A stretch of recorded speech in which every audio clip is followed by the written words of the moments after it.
KrakCast. Don't do that, please. .pl is the address. You can find all of our past episodes there. You know, we're coming up on 50 episodes. This is the KrakCast, by the way. You proud of that? 50 episodes? Yeah. I'm immensely proud of that. Before we jump into the news this week, quick reminder, if you haven't listened to our episode from last week with a sex therapist, you need to check it out. We've got quite a few comments, questions about that, and I just wanted to respond to them with a single answer that pretty much covers all of them. No, we cannot hook you up with Antonina.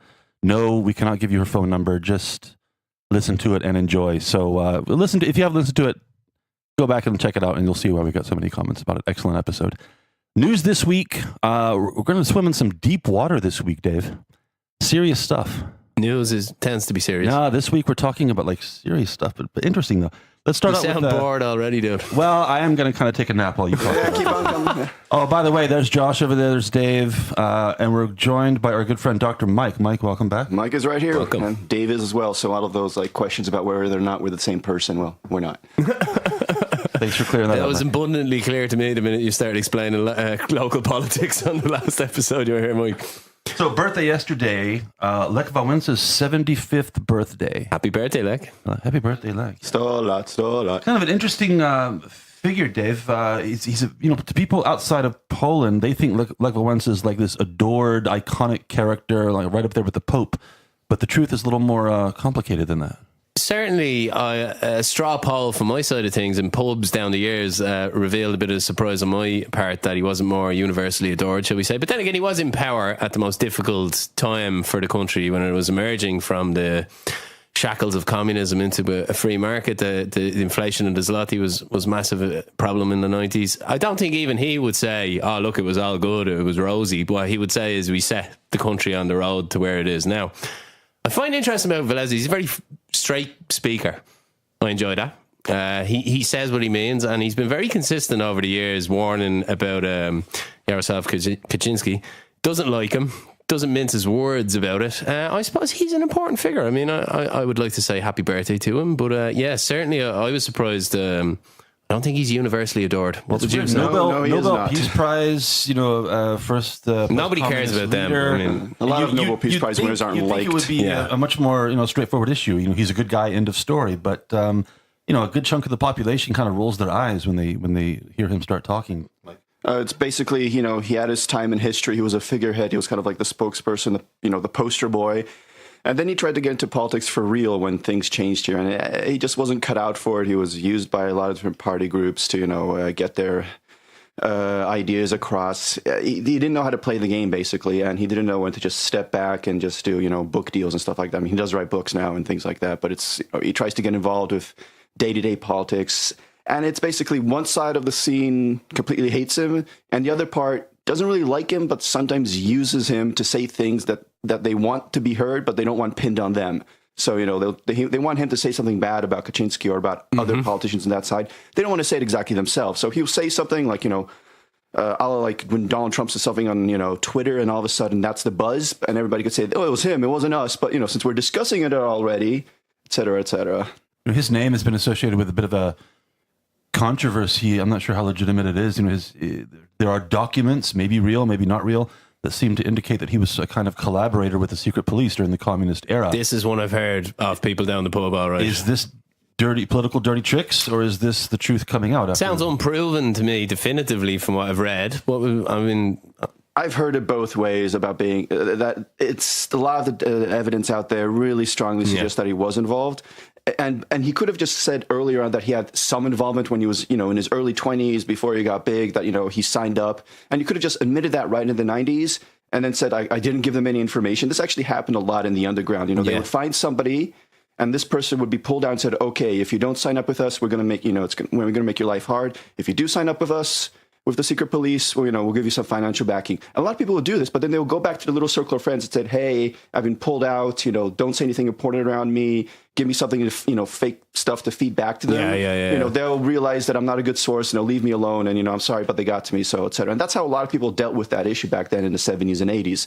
Wałęsa, though, didn't. He kind of like, it seems he just stuck around and he actually became an important person. And the question is like, did he become an important person because they wanted him to become an important person? This is where all the conspiracy theories really start to like... He was a puppet. Yeah, swirl possibly. And twist around. And, it's best not to get too much into that because, there's no... I will also say, it does seem this country enjoys a conspiracy theory or two, I was interested to see in the piece, and it's just something I want to set up because we are going to do a deeper dive on the constitutional court situation. There's an interesting quote in it where he says basically, there is a problem with the court. It's just the solutions he doesn't like, which I thought was a surprising admission from Lech. And apart from that, yeah, he called peace traitors, I believe, was it? Yeah, I just saw the headline of that article yesterday. I didn't go into it, honestly. Just too much to go. But if he did say something along the lines that there's a problem with the courts, just the solution is wrong, that's one of probably the first smart things I've heard him say in a long time, because it's undeniable that there is an issue with the courts here. Just peace, instead of like trying to, logically and slowly fix it and come up with propositions, basically just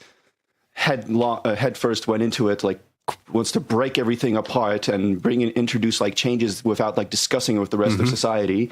Because, we're right, they're wrong, so you guys shut up. It's like, that's not exactly how democracy works. There has to be some kind of consensus and understanding. So it's nice to see that at least Wałęsa. I think it's interesting the first time that the voters were given a choice, to re-elect him or to go with somebody else, they went with somebody else.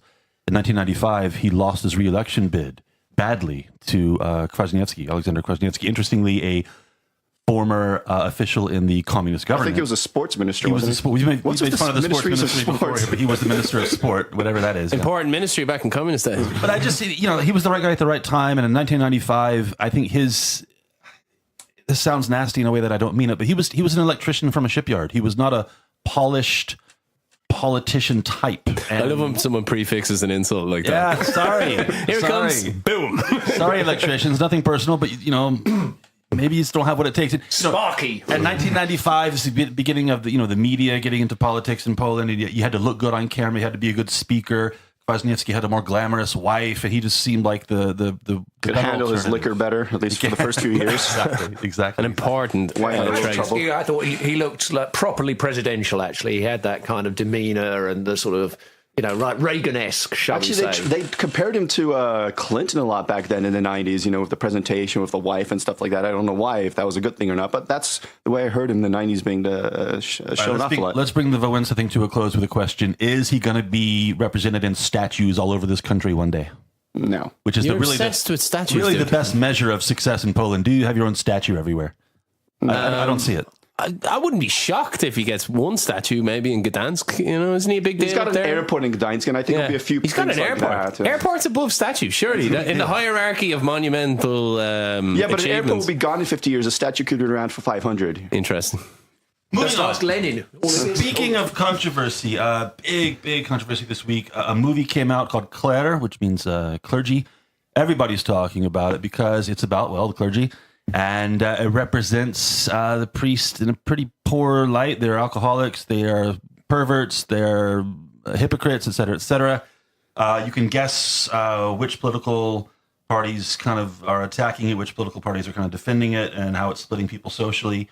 Dave, I can't escape the feeling that the producers of this movie knew that they were going to get this kind of reaction, and that's why they funded the movie. I haven't seen the movie, and I'm not that familiar with this director. We're going to watch the movie, right? We're going to give our honest opinion. So all I'll say is this: I'll touch the other side of it. Irish people have, of course, all had a Polish friend who moved to the country in the last 10 years. We interact a lot together, and there's always been this weird kind of thing Irish people ask: any, sex scandals with the old Catholic Church? No? Okay, that's coming. I don't mean to be glib about such a serious topic, but the case is rolling through the courts in Poland at the moment. I believe will be the start of eventually floodgates opening and a sex abuse case from sex abuse cases. Yeah. In terms of, I think Mike, maybe you've seen a couple of this guy's movies. What would you think of this filmmaker? This movie was Drogówka, basically about traffic cops, and it was just about all your jokes, your typical jokes about cops put into a movie. And this current movie, from what I've heard and understood, have not seen it as well, disclaimer, but just from the trailers, it's just like your standard jokes about priests, all put, strung together into a bit of a narrative and turn into a movie. It could be funny if you just sit back and watch it and don't take it seriously. But what I think is really odd here is how cynical all political groups are being about this movie. First of all, Peace and their friends no matter how much they might protest, they love this movie because it gives them something to rally behind, to like say, look how they're attacking our traditions. They don't, respect the church and stuff like that. It gets people, riled up and, gets them together. While the other side is like, look, they want to censor us. Look, they don't want us to expose the truth and stuff like that. So it gets their side riled up as well. So everybody's, emotional. Nobody's thinking straight about real political issues. And then the church, no matter what, is like an easy target. It's like it's been done to death. Try to do something provocative, try to do something interesting. But I'm really suspicious that this wasn't planned out earlier because it started being talked about like at the same time everywhere. It's on like magazine covers, like Newsweek. I think it was on Frost as well. It's like free publicity for this movie. If Peace really hated this movie, they would have shut up about it. Yeah, it looks like the result of an organized, orchestrated marketing campaign, which is kind of well, of course, yeah, but it rather neatly coincides with this. Vatican bombshell that was dropped by this cardinal about cover-ups at the very highest level, stuff that Benedict, the previous pope, was trying to control, and then decisions that were reversed. These are the allegations by Pope Francis, and this has been big news worldwide if you follow Catholic scandals. So the release of this movie coinciding with a surge in interest in malfeasance in the Holy See is it's kind of a perfect storm. Yeah, I just think that if you're a movie producer in Poland, if you want to break out through the noise, if you want to stand out, get attention, which is what you need to sell tickets, it's very easy. Make a movie like this one. Make a movie about World War II where the Poles are collaborators. Make a movie about the Pope where he's some awful hypocrite in his private life. You want to make money, you make Pitbull 4 or 5 or 6. Shoot some people, John. That's how you make money. Press these Shoot buttons, some priests. Yeah. And the media will fall in line. And, Gangster priests. And, put you on the cover of every magazine. This is just... And I can't speak to the quality of the film. Like Dave said, we haven't seen it. I'm sure it's... I want to watch Ida as well, but it's like that ultra-serious subject matter does tend to make me want to see a movie, but not really, if you know what I mean. I'm sorry, when I go to a movie, it's pure escapism, A big screen, I want something with flashing colors and shiny lights. And 2 hours. If I want something serious, it's a book, an article, I could sit down at home calmly. But a movie, I've never liked movies as mediums for really serious topics. Not to say that I don't like movies that have something serious to say and all that glitz and glamour. Best left for documentaries type of... Exactly. Me and John, the best cinema movie I've seen in a long time was the Batman Lego movie. I don't think I've enjoyed anything as much in years. Never heard you laugh that much, Dezo. That was hilarious. Yeah, not very political. Rock hard abs.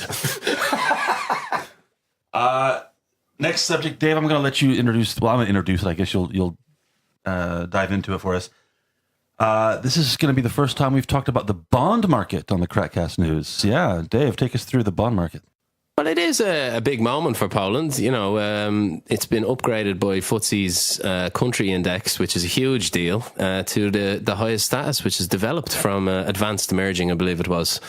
So it's gone. It's left the likes of Russia and other countries like that behind. Now it's sitting beside the big boys. This will hopefully mean Poland pays even lower rates on its long-term debt. It will hopefully mean massive inward investment flows, and it will hopefully... It's kind of a huge stamp of approval for the economic program that's been in place since the 90s. Measure of progress too. Massively so. This index fund was set up this exact index was set up in 2004.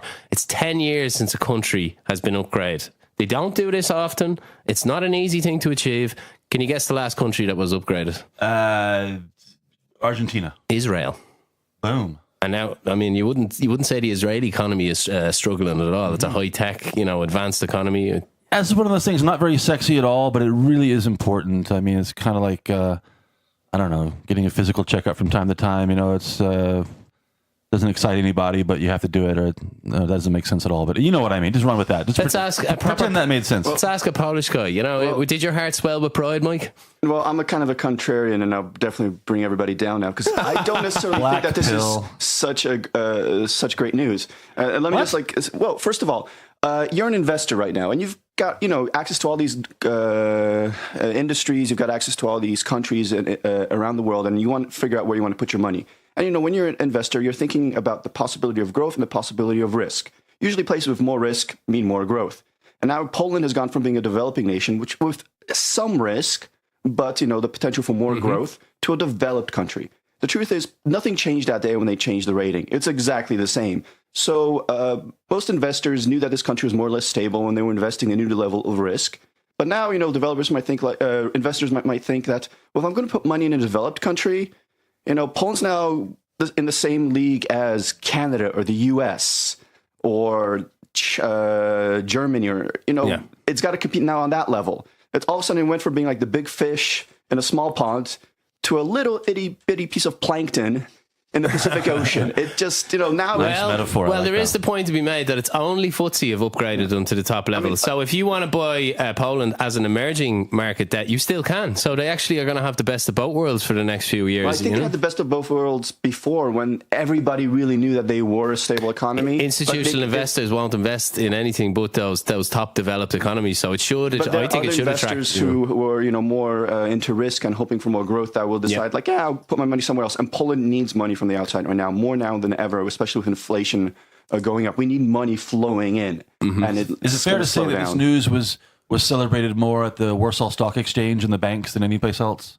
Well, these things are important because you can significantly lower your debt if your long-term interest rates have a lower rate to pay back. So it could be great for the economy in the long run. I think it's good news. It's definitely true what Mike says, though. Nothing changed on the day that classification changed. And if you go and read any investor blog about this, they'll say it's great, and then you get to the last paragraph and they'll go, "This changes nothing," because obviously that's the world we live in. But those benchmarks, as I said, they're the first country in 10 years to be upgraded. I think it's a good moment for the country. Just going to chip in a thing here, which is that this organisation, they flag up any change in a nation's status a year in advance of that change actually taking place, exactly for the reasons so as not to spook the market. So actually, institutional investors would have known a year ago that Poland was going to be upgraded to developed status in September 2018, and this is. And I think actually Q8 is in a lower kind of echelon is also being upgraded in 2018. Hey, does anybody know of some of the other countries that are put in the same political and economic basket with Poland? The Baltic states, Czech Republic, Hungary. Have they also had this upgrade, or are we well ahead of them? Czech Republic is still emerging on that. So I could definitely see investors now throwing more money into to Czechia. Is it that official yet or not? Like with that naming, I have no idea. The Czech Republic, then into Poland. Czechia. I don't know.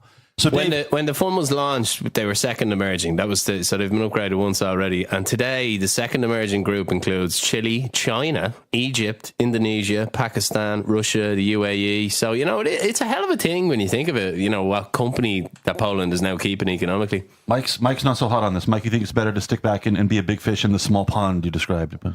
I don't necessarily. I just don't think it's automatically a fantastic, great thing. There are plus sides and minus sides to it, and just take it with a grain of salt. I just think it's more of something that politicians can use as bragging rights right now, even though they had almost nothing to do with it. You're going to see, these politicians, see, we're a developed nation. You voted for us, and now we're a developed nation. Boom. We're going to close up a couple of things from the world of sport, or sports, if you prefer. One just takes a second. Poland's doing very well. Just advanced to the final of the World Volleyball Championship. It's in progress.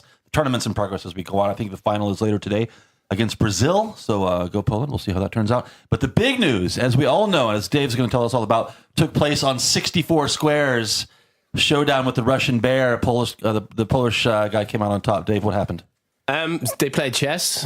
And I don't really know how to play chess that well, so I'm not going to pretend to be an expert. But Russia is, they are the big bad guy in the world of chess, right? Apparently, yes. They're certainly rated as one of the top few countries, and Poland are not. So this was the first time in a long time. They were the number 2 seeds. It's the Olympiad tournament now. Wait a minute. Let's have a meta question here. Is chess a sport? No. Thanks, Mike. No, Dave, Josh. It's certainly not. It's a competition. It's not anaerobic, is it? What kind of workout do you get from sports? From chess? I have no idea. I don't know what if it's not a sport. Is it just a game? What do you call it? Competition pieces have to weigh according to the internationally set Olympic. I have no idea. Standard. I have no idea. Mike, poetry was once an Olympic. Mike, before we started recording, yeah. you made the good point that maybe being the world chess champion these days is not so impressive when everybody probably has a program in their smartphones that can beat Garry Kasparov. Are you not impressed by world chess titles? I can't play chess, so somebody that can do something that I can do, I consider cool and impressive, but there's a lot of things I can't do that other people can do, and vice versa. So, they had some skills. They showed it off. Cool. Apparently, former world champion Vlad Kramnik was actually checkmated. Yeah, Vladimir Putin keeps a close eye on his chess team. He makes them train in Sochi. He gives them rub downs before big tournaments. They were supposed to win this, like that training sequence from the Rocky movies. Yes. They're out and chopping wood and stuff like that. They now may be found in a hole in a forest somewhere. It's got a beautiful knight's move, though, like that dog leg. Oh, yeah, awesome. Sweeping. So, wait, Poland is on top of the chess world? Can I say that? No. It's like the first round. It's a round robin. This is the first. Oh, god damn it. I thought it was like the final or something like that. Just to make things clear, was this chess, or were all the pieces like exchanged with little glasses of vodka shots or something like that? It's entirely possible, isn't it? This was, I believe, chess. Well, there you have it. What about the mayoral elections in Warsaw? I thought we were going to talk about that. Dave, I'm glad you're paying attention. Yeah. Yeah. A couple of weeks ago, we talked about the mayoral election coming up here in town. Actually, we have another interview on that subject coming up soon, so keep an eye out for that. Local elections all over the country in 2 weeks? Yeah, October 14th and 15th. Did I get that right? 15th and 16th? Anyway, middle of October. Very, very big deal here. I think it's the 21st. For those of you, is it 3 weeks? So for those of you who haven't been in Poland yet for local elections, it's interesting because there's something called, what's it called? Cisza wyborcza? Is that what it's called, Mike? Exactly, yeah. And there's a law that says that the media or, the media outlets cannot cover anything election related for, I think it's 24 hours. Exactly, and there's no type of agitation, no campaigning no anymore. campaigning allowed. It's just, shut up and let people vote the way they want to vote, which is an interesting concept. And I think some countries, mine, for example, could learn from this concept, but that's another subject. Anyway, so if you're here on election day and if everything is really quiet and, the political posters disappear, there's no mention of it on the news, it's because of this law, again, where they're not allowed to talk about the elections. Anyway, the big deal is in Warsaw, which has long been a stronghold of Platforma in terms of the local government, the mayoral office and whatnot. But Dave, apparently that looks like it could be changing. Well, I was interested to read 15 of the 16 local assemblies are still controlled by what I always call civic platform because it's just easier. Yeah. Apparently the civic platform candidate Trzaskowski was supposed to run away with it, but he's been pegged back pretty seriously by this gentleman Patryk Jaki. I hope I haven't butchered their names too badly. You probably did. I'm sorry about that, Varshavians of all races and creed. But yeah, so it seems to be a tightening race. Apparently Civic Platform are thinking of pulling their candidate and replacing him. He's been painted as an elitist. He speaks lots of languages and apparently he's a bit too clever for his own clogs. Very suspicious. Please tell me you got some input here, Mikey. I'm struggling. Well, more about, the thing is, why is the Warsaw race being presented, to the rest of the nation? These are the municipal elections. Everybody should be worried about their local politicians, who they're voting for here. It's a prestige thing, isn't it? But that's the problem. The major parties are turning into a national level event. So basically, you don't have to campaign locally too much. They just say, major campaign in Warsaw. We pump all our money in there. It's advertised everywhere on TV. And then you go vote in your little local election. And you just think about that election, those people, and which one you would prefer, even though you have no input on it. So they're basically backing all their delegates and candidates in local elections without even talking about the issues. And, technically politics is all supposed to be local, but not in this case. They're trying to make it to a national event. Yeah. Is there a bit of peace trying to say, look, if we can win in Warsaw, we can win anywhere? Yeah. Pretty much, yeah. For sure. Quick reminder, the two front runners in the Krakow race, Małgorzata Wasserman is running on the peace, the law and justice ticket, and the front runner by like a 1 percentage point, Mike Hrosky, the incumbent, is technically independent, but kind of represents a broad coalition of parties. Did I get that right, Mike? That's right, yeah. Okay. I think I saw the latest results just the other day. I think something like Majhrowski 34, Wasserman 33, right behind, and third place, as usual, Mr. Gibała. Or is it Gibała? Gibała, yeah. Have you seen his I'm sure you have, they're all over town, his posters and billboards? I see the cars driving by, like dragging. He's right on the edge of a smile, but it's not really a smile. It's this kind of weird in between, like it's cringy words. Yeah, just learn either smile or don't. It's kind of it just bothers me. It's more like he smelled something bad and he's trying to cover it up. On that note, I think I'll leave that alone. Well, there you have it, guys. Everything you need to know this week. Don't forget to check us out at KrakCast.pl.